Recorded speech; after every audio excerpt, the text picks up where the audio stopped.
G'day Steve, great set of questions. I'll be happy to answer these, mate. Your first question, my earliest childhood memory. My earliest childhood memory is of my father.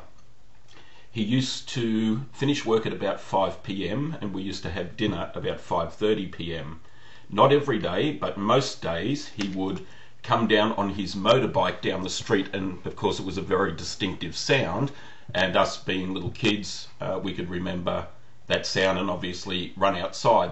If he honked the horn, it meant he was going to take us for a ride up and down the street. And it was just one of those things that stuck in my mind. I can't even really remember his face that clearly, but I remember being on the front of the bike. Of course, you wouldn't do that now without helmets or anything, but that's my earliest memory, and the reason I know I was 2 years of age when that happened is that he passed away when I was 2.5. So, yeah, it sort of stuck in my mind.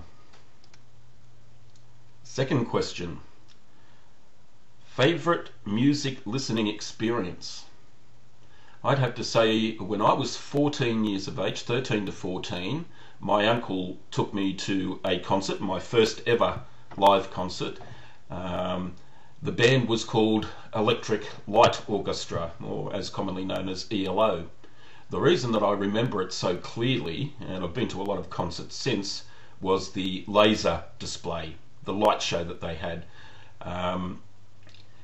Just as an example, they had scaffolding all over the top of the stage, which was chromed, and they had lasers which at certain times with certain musical instruments would actually bounce around the actual scaffolding, so it looked like a lightning display, and it was absolutely incredible.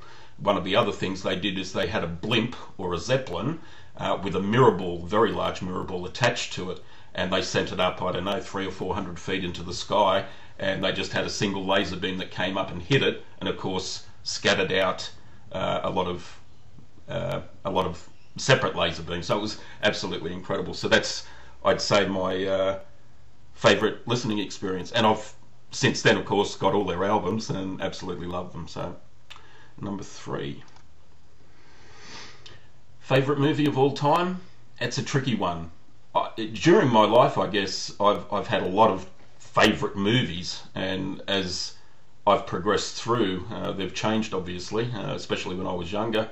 Up until now, you know, I've probably had 13 or 14 favourite movies, which I'd easily be able to rattle off. I would have to say my favourite is The Shawshank Redemption. It's an adaptation from a Stephen King novel. In fact, I think it was only about 28 pages, the actual novel, and they've made a movie out of it, and I just think it's one of the most intense movies that I've had the pleasure of watching. Being a Stephen King fan, it wasn't hard to come to that realisation, but just the way it was portrayed, the acting, the way the movie was put together was just absolutely incredible. Anyway, that's my 3. I hope you enjoyed. See you soon on Stickcam, mate.